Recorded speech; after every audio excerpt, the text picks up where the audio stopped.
حضرت نظام الدین اولیاء رحمۃ اللہ علیہ شہر کی پرشور فضا سے ہمیشہ بیزار رہتے تھے۔ آپ سکون اور یکسوئی کے طالب تھے اور یہ دونوں چیزیں شہری علاقے میں ناپید تھیں۔ اپنی اسی کیفیت کے بارے میں حضرت محبوب الہی فرماتے ہیں، شروع ہی سے میرا دل اس شہر میں نہیں لگتا تھا۔ میں ایک روز قتلغ خان کے حوض پر تھا اور قرآن مجید حفظ کر رہا تھا۔ اچانک میری نظر ایک درویش پر پڑی جو یاد الہی میں مشغول تھے۔ پھر جب وہ ذکر سے فارغ ہوئے تو میں نے ان سے عرض کیا، کیا آپ اسی شہر کے رہنے والے ہیں؟ درویش نے مثبت جواب دیا، کیا آپ اپنی مرضی سے اس شہر میں رہتے ہیں؟ میں نے دوبارہ عرض کیا، یہ بات نہیں۔ درویش نے جواب دیا۔ اس کے بعد انہوں نے ایک واقعہ سناتے ہوئے کہا کہ کمال دروازے کے باہر جہاں چبوترے پر شہیدوں کی چار دیواری بنی ہوئی ہے، وہاں ایک درویش بیٹھے ہوئے تھے۔ میں ان کے قریب پہنچا تو انہوں نے مجھے مخاطب کرتے ہوئے کہا، اگر اپنے ایمان کی سلامتی چاہتے ہو تو شہر سے چلے جاؤ۔ میں نے اسی وقت مصمم ارادہ کر لیا کہ یہ شہر چھوڑ کر کہیں اور چلا جاؤں گا، مگر آج 25 سال ہو گئے ہیں کہ جب بھی اس شہر سے جانے کا ارادہ کرتا ہوں تو کوئی نہ کوئی رکاوٹ پیش آ جاتی ہے۔ یہ واقعہ بیان کرنے کے بعد حضرت محبوب الہی نے فرمایا کہ ان درویش کی بات سن کر میں نے یہ شہر چھوڑ دینے کا تہیہ کر لیا۔ کبھی سوچتا کہ فلاں مقام پر چلا جاؤں، کبھی خیال آتا کہ پٹیالی کا رخ کروں۔ واضح رہے، پٹیالی ضلع ایٹا کا ایک قصبہ ہے جہاں حضرت امیر خسرو رحمۃ اللہ علیہ پیدا ہوئے اور یہیں آپ کی ننہال تھی۔ حضرت نظام الدین اولیاء نے اسی پٹیالی شہر کی طرف اشارہ کیا تھا۔ کہتے ہیں کہ کبھی دل کہتا کہ بس نالہ چلا جاؤں، وہ ایک پاک صاف جگہ ہے۔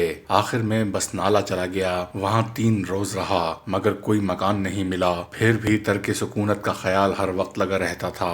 غرض اسی کشمکش میں ایک دن حوض رانی کی طرف چلا گیا۔ وہاں ایک باغ میں جسے باغ حیرت کہتے ہیں، پروردگار عالم سے دعا کی، اے اللہ تو اپنے بندے کی اضطراب سے خوب واقف ہے، میں اس شہر سے جانا چاہتا ہوں، تو میری رہنمائی کر۔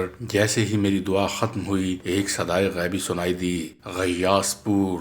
اس سے پہلے میں نے غیاس پور نہیں دیکھا تھا کہ یہ مقام کس جگہ آباد ہے۔ پھر مجھے ایک نشاپوری دوست کا خیال آیا جو دربار سلطانی میں نقیب تھا۔ میں اس دوست کے گھر پہنچا تو اہل خانہ نے بتایا کہ وہ غیاس پور گیا ہوا ہے۔ مجھے فوراً خیال آیا کہ یہی وہ غیاس پور ہے جس کی طرف غیب سے اشارہ کیا گیا ہے۔ الغرض میں وہاں پہنچا تو وہ ایک ویران علاقہ تھا، دور دور انسانی آبادی نہیں تھی۔ سنسان فضا دیکھ کر مجھے سکون قلب حاصل ہوا کہ یہاں اطمینان سے رہ سکوں گا۔ ابھی غیاس پور میں تھوڑا ہی عرصہ گزرا تھا کہ یہاں بھی دنیا کے ہنگامے برپا ہونے لگے۔ سلطان غیاث الدین بلبن کے انتقال کے بعد جب اس کا بیٹا معز الدین کیقباد ہندوستان کا فرما روا ہوا تو اس علاقے کا نقشہ ہی بدل گیا۔ معز الدین نے کیلو کھڑی میں اپنی تفریح گاہ اور محل تعمیر کیا تو یہاں بھی عمرائے سلطنت، خدمتگاروں اور سپاہیوں کا اجتحام ہو گیا۔ مخلوق خدا کی کثرت دیکھ کر میں نے سوچا کہ اب یہ جگہ میرے رہنے کے قابل نہیں رہی۔ اتفاق سے انہی دنوں دہلی کے ایک بزرگ کا انتقال ہو گیا۔ یہ بزرگ میرے استاد بھی رہ چکے تھے۔ میں نے دل ہی دل میں فیصلہ کر لیا کہ جب استاد کی فاتحہ میں جاؤں گا تو پھر کسی اور طرف کا ارادہ کروں گا۔ اسی روز عصر کی نماز کے وقت ایک دبلا پتلا نوجوان مسجد میں داخل ہوا۔ اس کی جسامت کمزور تھی مگر نقش و نگار اس قدر دلکش تھے کہ دیکھنے والے دیکھتے ہی رہ جاتے۔ اللہ جانے وہ مردان غیب میں سے تھا یا کون تھا۔ نوجوان نے دوسرے لوگوں کے ساتھ نماز ادا کی اور پھر مجھے مخاطب کر کے یہ شعر پڑھا، جس روز اللہ تعالیٰ نے تجھے چاند بنایا تھا اسی روز سمجھ لینا چاہیے تھا کہ ساری دنیا کی انگلیاں تیری طرف اٹھیں گی۔ اس کے بعد اس نوجوان نے کہا، پہلے تو آدمی کو مشہور نہیں ہونا چاہیے، اور جب کوئی شخص مشہور ہو جائے تو اسے ایسا بننا چاہیے کہ کل روز قیامت رسول اللہ کے سامنے شرمندہ نہ ہونا پڑے۔ یہ تو کوئی حوصلے کی بات نہیں کہ انسان مخلوق خدا سے بھاگ کر کسی غار یا ویرانے میں گوشائے نشین ہو جائے۔ حوصلہ تو اسے کہتے ہیں کہ مخلوق خدا کے درمیان رہ کر یاد خدا میں مشغول ہو جائے۔ جب وہ نوجوان اپنی بات مکمل کر چکا تو میں نے اس کے سامنے کھانا لا کر رکھا۔ بظاہر وہ بھوکا نظر آتا تھا مگر اس نے کھانے کو ہاتھ بھی نہیں لگایا۔ پھر جب میں نے دل میں یہ نیت کی کہ اس جگہ کو کو چھوڑ کر کہیں نہیں جاؤں گا، تو اس نے تھوڑا سا کھانا کھایا اور چلا گیا۔ غیاث پور کے قیام میں حضرت نظام الدین اولیاء کو شدید تکالیف کا سامنا کرنا پڑا۔ یہاں اس بات کی وضاحت ضروری ہے کہ یہ دنیاوی مصائب حضرت محبوب الہی کا مقدر نہیں تھے۔ آسائشیں تو آپ کے دروازے پر ہاتھ باندھے کھڑی رہتی تھیں، مگر خود آپ ہی انہیں منہ نہیں لگاتے تھے۔ ہم تاریخ کی روشنی میں یہ بات ثابت کر سکتے ہیں کہ اگر حضرت نظام الدین اولیاء ایک بار رسماً بھی سلطان غیاث الدین بلبن کے دربار میں تشریف لے جاتے اور صرف تعارف کے طور پر ہی فرما دیتے کہ میں حضرت بابا فرید الدین مسعود گنج شکر کا مرید ہوں، تو فرما روائے ہند آپ پر اپنی نوازشات کی بارش کر دیتا۔ مگر آپ بلبن کے دربار میں کس طرح حاضری دیتے کہ بلبن تو خود اقتدار کی بھیک مانگنے کے لیے وجوداً حاضر ہوا تھا۔ اگرچہ ابھی تک حضرت محبوب الہی کی روحانی عظمتوں کا مکمل اظہار نہیں ہوا تھا، لیکن حضرت بابا فرید سے نسبت کے سبب آپ خود بھی شہنشاہ تھے۔ پھر ایک شہنشاہ کسی بادشاہ سے کیا طلب کرتا؟ جو بچپن سے اللہ کا مہمان رہا ہو، وہ کسی انسان کی میزبانی کس طرح قبول کرتا؟ صبر و رضا کی منزل کا مسافر تھا، حرص و طمع کو اپنے دل میں جگہ دیتا تو جل کر خاک ہو جاتا۔ آخر سلطان غیاث الدین بلبن شدید محرومی کے عالم میں دنیا سے رخصت ہو گیا۔ اس کا لائق ترین بیٹا سلطان محمد مغلوں کے ہاتھوں شہید ہو گیا۔ بغرا خان عیش و عشرت میں مبتلا تھا۔ مجبوراً بلبن نے خان شہید کے بیٹے کیخسرو کے نام وصیت کی۔ ملک فخر الدین کوتوال بلبن کا ایک طاقتور امیر تھا۔ شہزادہ خان شہید اپنی زندگی میں ملک فخر الدین کوتوال کو ناپسند کرتا تھا۔ نتیجتاً اس نے خان شہید کی روح سے انتقام لینے کے لیے اس کے بیٹے کی بجائے بغرا خان کے لڑکے معز الدین کیقباد کو ہندوستان کے تخت پر بٹھایا۔ اگرچہ بلبن نے کیقباد کو نامور اساتذہ سے تعلیم دلائی تھی اور خود بھی عیش و عشرت کی فضاؤں سے دور رکھا تھا، مگر 18 سال کی عمر میں تاج سلطانی سر پر رکھتے ہی اس کے قدم لڑکھڑا گئے۔ پھر معز الدین کیقباد گناہوں کی پستی میں ایسا گرا کہ اسے کچھ ہوش ہی نہیں رہا۔ وہ کون سی رنگینی تھی جو معز الدین نے مہنگے داموں نہیں خریدی؟ وہ کون سی بدمستی تھی جو اس کے حلقہ اختیار میں نہیں تھی؟ ساغر و صراحی، رقص بتاں، شوخی دلبراں، ساز و آواز، خود فراموشی و بے خبری، بس یہی وہ سامان کیف و نشاط تھا جس کے سہارے معز الدین کیقباد کی زندگی بسر ہو رہی تھی۔ آخر 21 سال کی عمر میں وہ فالج کا شکار ہو کر بستر علالت پر دراز ہو گیا۔ معز الدین نے ایک ویران علاقے کیلو کھڑی کو آباد کیا۔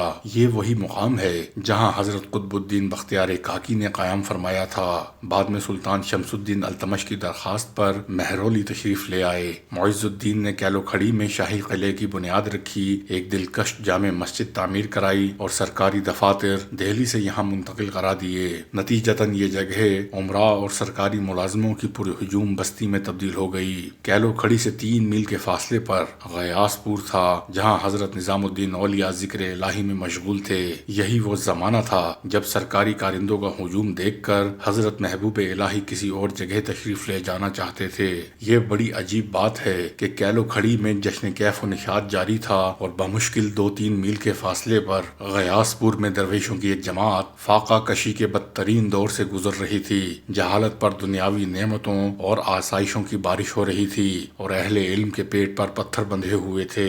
یہ درویشوں کی کم نصیبی نہیں، خود معز الدین کیقباد کی بدبختی تھی کہ وہ حضرت نظام الدین اولیاء کے پڑوس میں رہتے ہوئے بھی آپ کی دعاؤں سے محروم رہا۔ حضرت محبوب الہی کو تو اپنی بے سر و سامانی کا خیال تک نہ آتا کہ آپ اس مرد جلیل کے تربیت یافتہ تھے جس نے قرض لیے ہوئے نمک کا سالن کھانے سے انکار کرتے ہوئے فرمایا تھا، نظام الدین محمد، درویش کو بھوک کی شدت سے مر جانا قبول ہے مگر قرض کی ذلت گوارا نہیں۔ حضرت بابا فرید کی اسی تعلیم اور فیض محبت نے محبوب الہی کو صبر و تحمل کی آگ میں اس قدر جلایا تھا کہ آپ نوعمری میں ہی اکثیر بن گئے، مگر ساتھی درویشوں کی تکلیف ہر وقت پیش نظر رہتی تھی۔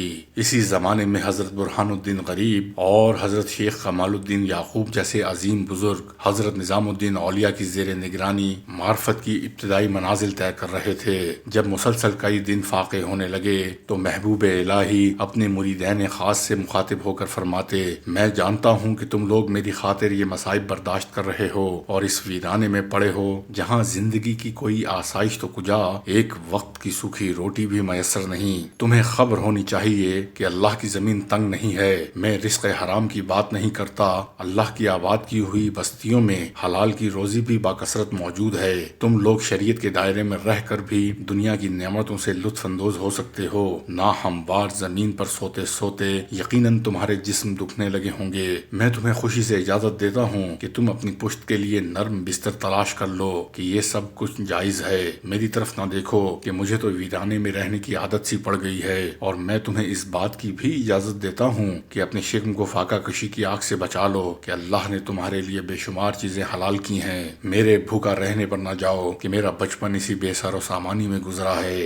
میں تم سے بہت خوش ہوں اور رضا اور رغبت سے یہ بات کہہ رہا ہوں کہ میری خاطر اتنے آزار نہ اٹھاؤ۔ مجھے تمہاری بھوک اور نا آسودہ زندگی کا خیال بہت پریشان کرتا ہے۔ میں تمہارے ظاہری سکون کے لیے اللہ سے شب و روز دعا کرتا ہوں، مگر ابھی اس کا وقت نہیں آیا۔ حضرت برہان الدین غریب اور حضرت مولانا کمال الدین یعقوب اپنی زندگی سنوارنے کے لیے تمام تکالیف برداشت کر رہے تھے، مگر یہ حضرت نظام الدین اولیاء کی اعلیٰ ظرفی تھی کہ اپنی ذات کو مریدوں کے آزار کا سبب قرار دیا۔ پیر و مرشد کی یہ باتیں سن کر حضرت برہان الدین غریب اور مولانا کمال الدین یعقوب بے قرار ہو گئے اور حضرت محبوب الہی کے سامنے گریہ و زاری کرنے لگے۔ شیخ، ہم تو اس در پر آ پڑے، اب اور کہاں جائیں گے؟ آپ کی محبتوں کے سوا ہمارا کوئی ٹھکانہ نہیں۔ خدمت شیخ میں گزرنے والا فاقہ کشی کا ایک دن ہمارے لیے زندگی بھر کی نعمتوں سے زیادہ ہے۔ اگر ہمیں حکومت ہند بھی دے دی جائے تو ہم اس کے بدلے میں آپ کی قربت کے ایک لمحے کو بھی فروخت نہیں کریں گے۔